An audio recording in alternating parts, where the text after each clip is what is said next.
Okay, this is a new video on Huebner that is meant to replace the blurry video that I put together in the fall before I got this new computer, this old computer from my son. I promised this, I meant to do this Monday, but the unprecedented ice storm in Baton Rouge has left me without power. Still have no power. Hoping to get it back today, but it could be Saturday or Friday, I guess. The number of limbs and trees that are down, I mean, it looks like a hurricane has passed, particularly in my section of Baton Rouge. So we will be one of the last to get our power back, apparently, because of that. So it's been cold, and we had been spending the nights at home.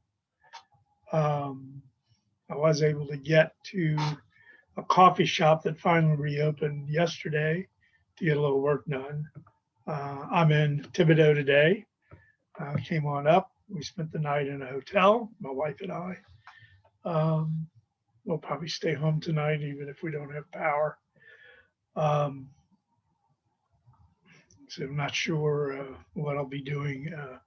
I know the one thing I'll be doing beginning this afternoon is probably cleaning out my refrigerator. It's held the cold pretty well. Temperatures are now going up. I think when I left the house this morning, we went and checked. The temperature in the house is still in the low 50s.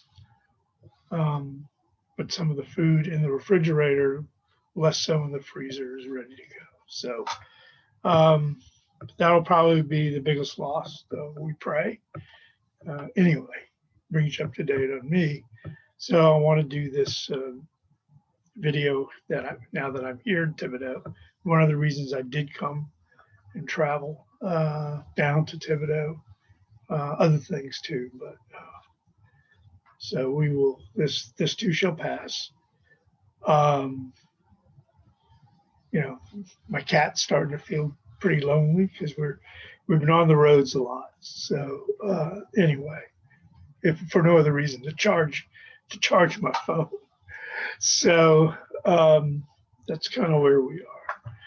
Let me pull up the Huebner notes. Let's see, share screen.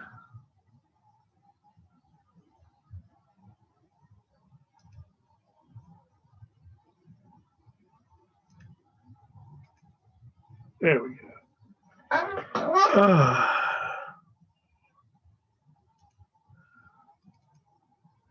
Okay, here we go.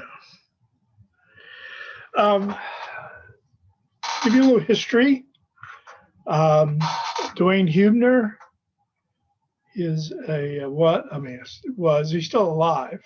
As far as I know, I've not heard of his death. He's retired. He's been retired for probably close to 20 years. I know, yes. I mean, he was retired when 9/11 occurred. So he is considered sort of a proto-curriculum theorist.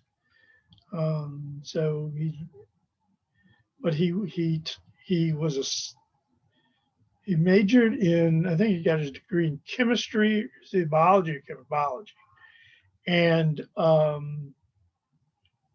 became a teacher in New York through an alternative certification process. Went on to get his PhD, served while teaching schools,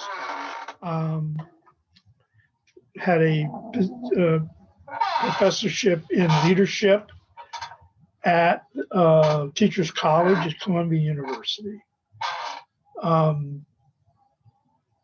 decided one day, fairly late, to go across the street to Union Theological Seminary, which is again part of the Columbia campus, and got his theology degree. So you can divide his essays at that moment, the pre and the post. He was heavily influenced by phenomenology, that means anything to you, or language philosophy, means a lot to me. Prior to his entering into the seminary. Afterwards,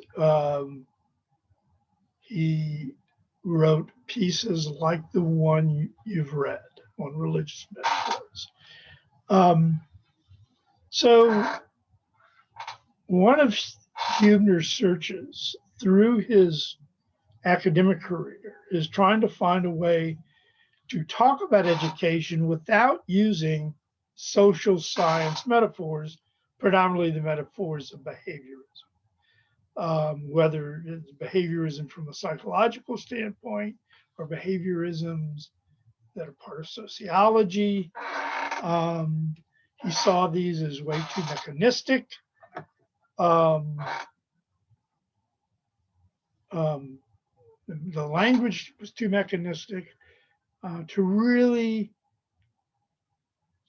to describe what it is that occurs to human beings when they're educated. He follows Dewey to some degree in this. John Dewey, in his writings at the early part of the 20th century, always differentiated between education on one hand and training on the other.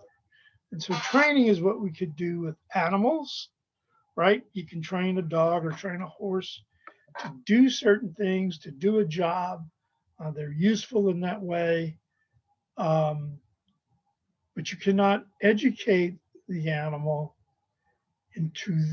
as to the purpose of why that animal is doing what he's doing. And that's what education is. It's about teaching purpose, higher purpose, in terms of, using skills, using judgment, using knowledge to, as we've talked about, improve life. Which is what, how Harvey obviously was about.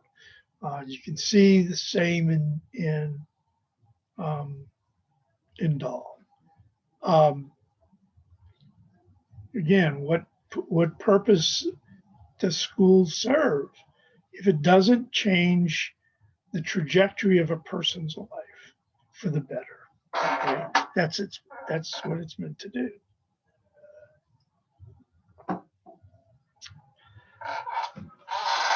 You're again, with Huebner, getting a taste of Whitehead.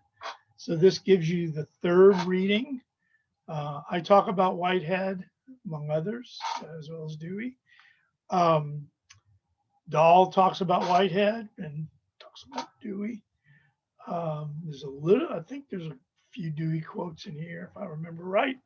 But he talks about Whitehead. In fact, Whitehead is the starting point for the essay,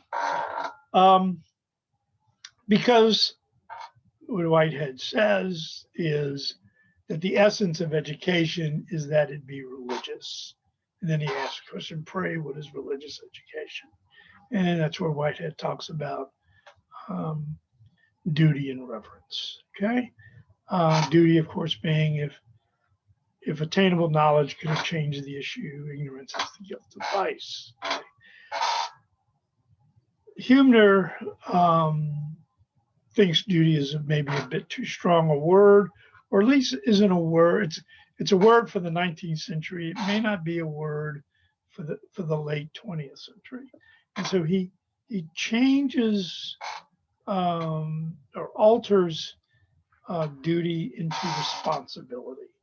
And here he focuses on this, the ability to respond to the other, if you will, and sees the alternative to a mechanistic language of the behavioral sciences, the language that describes what animals do, say when a mouse does to negotiate a maze.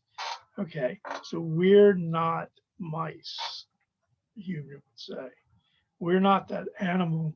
We think for we as human beings think for ourselves. We use reason. Okay, Huebner shifts to the use of spiritual metaphors for the describing of the act of human education. Okay, so these spiritual metaphors become important for Huebner because they better describe what he calls the transcendent. That education is meant to transcend the human being, to move them to higher orders of existence, okay? And not just to be reactive to our brute animal instincts, if you will. So I say that this is Huebner's ultimate gift of language to educational praxis.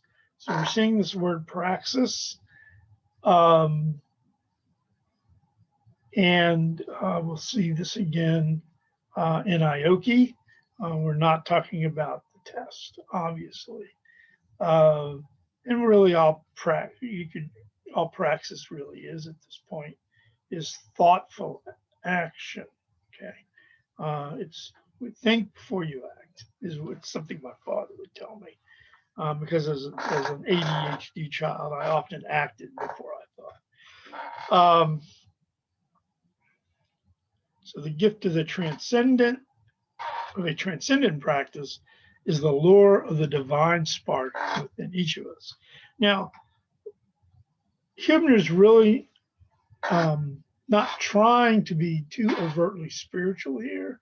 He makes it very plain that while he's coming out of a Judeo-Christian language to describe education, it's not required to believe in that. Although I might take some issue with that, but certainly Huebner was of a generation while that were well grounded in Judeo-Christian teaching. Clearly, his divinity degree brings him to that.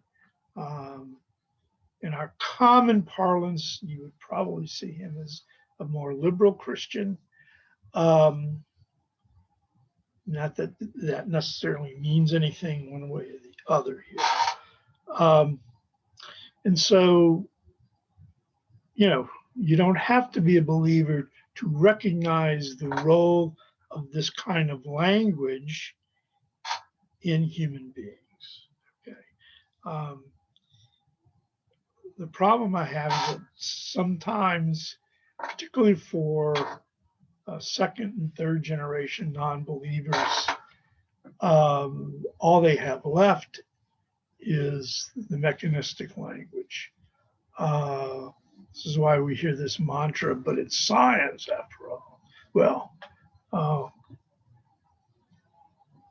Dahl would probably argue that this overdependence on science is a kind of scientism. It removes the sacred from our considerations. Okay,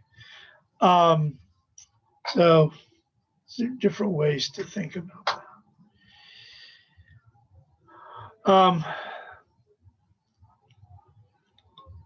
So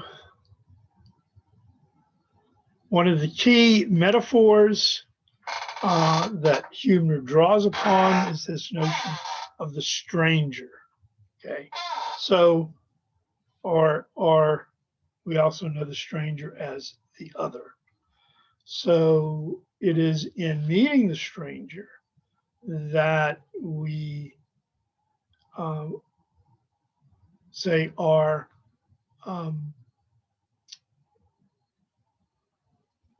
maybe, discombobulated a bit. We're not sure what to make of the stranger. Okay, this kind of newness, um, and we have, we have these events in our lives, particularly as we move from home. I mean, if we didn't spend a lot of time in daycare, and if we move from home to school, um, the strangeness of school begins to change us automatically. But the stranger is a dominant metaphor, particularly in the Old Testament. Normally, the stranger in the Old Testament is a messenger from God, one type or another. We see this in the story of Abraham. Particularly, we also see this in the story of Sodom and Gomorrah, and how you deal with the stranger, and if you deal with him well, then you're blessed by God with a child. If you, in Abraham, if you deal with the stranger poorly, then you get fire and brimstone that destroys your city in Sodom and Gomorrah. So the stranger is important. The stranger is that which is alien, the unknown. Sometimes the stranger is novelty. Sometimes it's antagonist. The stranger is the radical other. So more than just another person, it's somebody that really can disrupt our lives.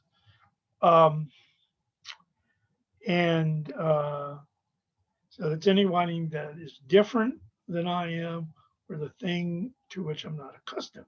So the stranger is not just a person, it can be knowledge. It can be a thing. For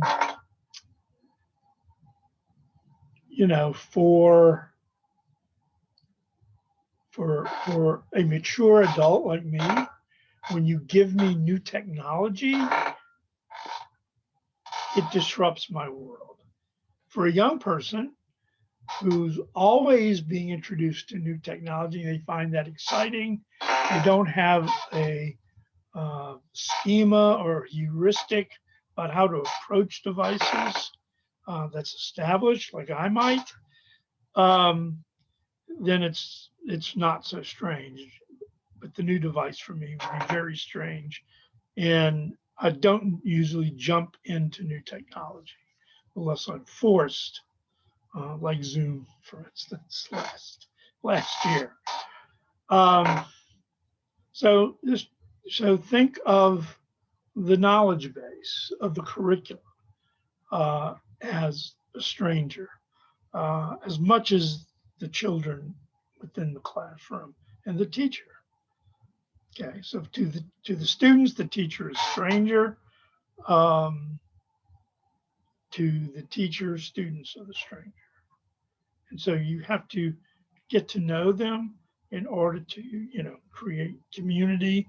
And getting to know each other establishes a kind of relational experience that changes everyone, should change. Okay. Education comes from the Latin educare, which is the leading out or leading into. So you think of the teacher as the person leading students in and out of knowledge, okay, into and out of knowledge, okay. New ways of thinking, new ways of seeing the world, new ways of listening. We usually don't talk about touch and taste and smells in school, right? Touch to some degree. There is the importance of the tactile aspects. Maria Montessori brought that to us, particularly. The but all those things are part of getting to know. But it's the leading out of knowledge and leading you out of old knowledge and into new knowledge. Okay.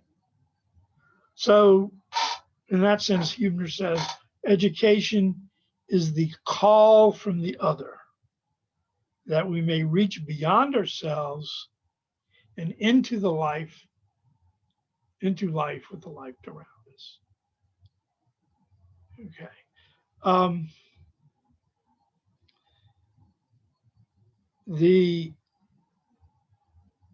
So it's, to educate should be to challenge. The purpose of education is to challenge us to go beyond who we are.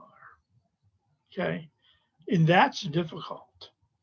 And people resist. In fact, this is the main theme, I think, of like Plato's allegory of the cave, where the prisoners in the cave, when they're given the opportunity to reach out beyond themselves, they reject it. Okay, they want to stay within their comfort levels. And this is what is meant to be human, but by doing that, we don't get any further beyond ourselves. And I think we live in a world today where many of our students don't really want the discomfort of moving into the areas that we're asking them to. They're quite comfortable with their immediate world, okay? Unless they have a family history of reaching beyond, okay? Then they usually are quite content to staying within what might be called their own nature. Okay. So what Huebner is talking about here is using art, education, right, schooling, to move students beyond who they come to school at. And again, this is the whole point of an education, right? And there's a tension right now, I think, between the curriculum, teachers as part of that, and the students, particularly if all the student sees as their the purpose of being in school is to take a test and to be judged in the immediate, in that sense, a high stakes test, not a teacher's driven test. So this is I think one of the real challenges, and it's important. Huebner would say it's important to get to know your students so you can find ways to move them beyond who they are. Okay, so education, Huebner says, is the lure of the transcendent. Okay, to becoming more than who we are. It is an openness to a future beyond all futures. Too many of our students are quite content in present. They cannot see a future, and there are some good reasons for that. It is up to teachers to continue to shine light on the future. Okay, one of the things, the two things that I think for many of our students, particularly students that come from poverty, is they lack both hope and empathy. And education, this sort of transcendent notion of education, requires both hope and empathy. Okay. And so I think that is something as teachers we have to teach. We have to teach hope. Not, if not supernatural hope, which is spiritual hope, then natural hope. There are two types of hope: natural hope and supernatural hope. Okay. Some students bring supernatural hope to their schooling, and are then able to move beyond their current condition. But if the student doesn't bring supernatural hope, then we got to find natural hope.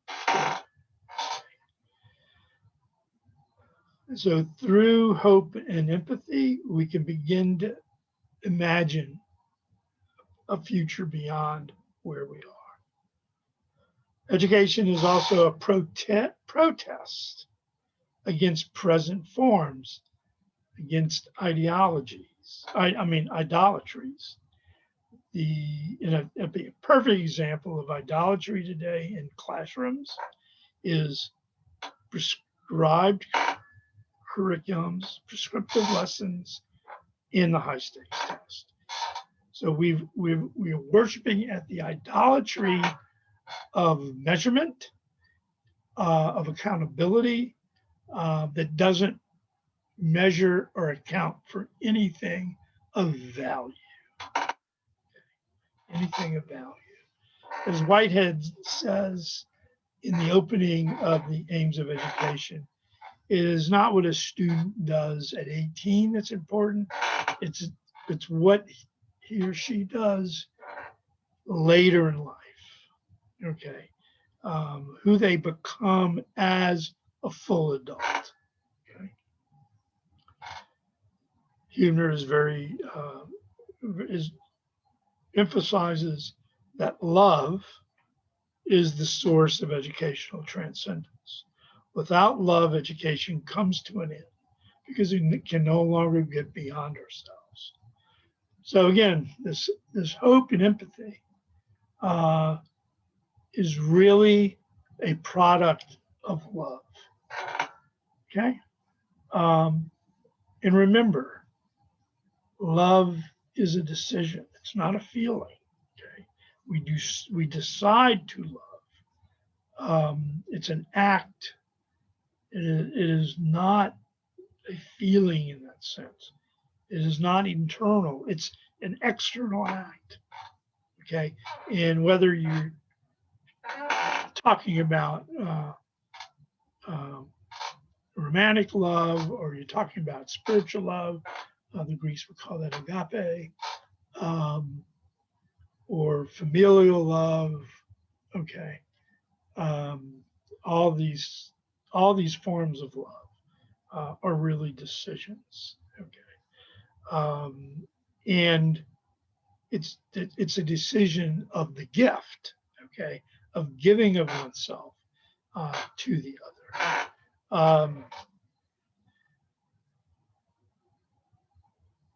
Okay, education is not something we do to others. It is what we do for ourselves.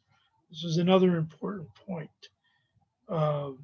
So as a teacher, we recognize generally, and this is again a problem with prescribed curriculum and prescriptive lessons, because it's external to who we are.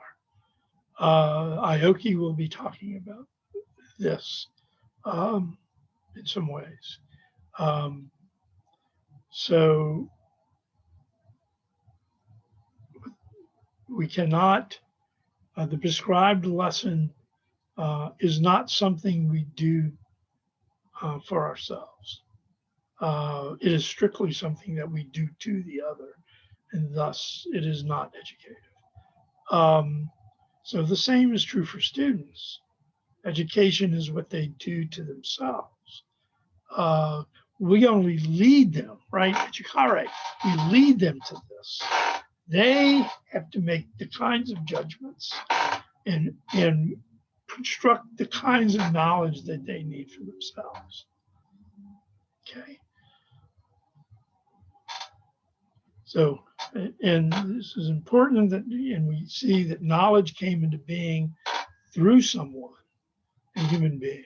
Okay. It's not something, so even if you read a book and you gain knowledge, it's through that person who wrote that book, the person who assigned that book, the person who reads that book. It's personal.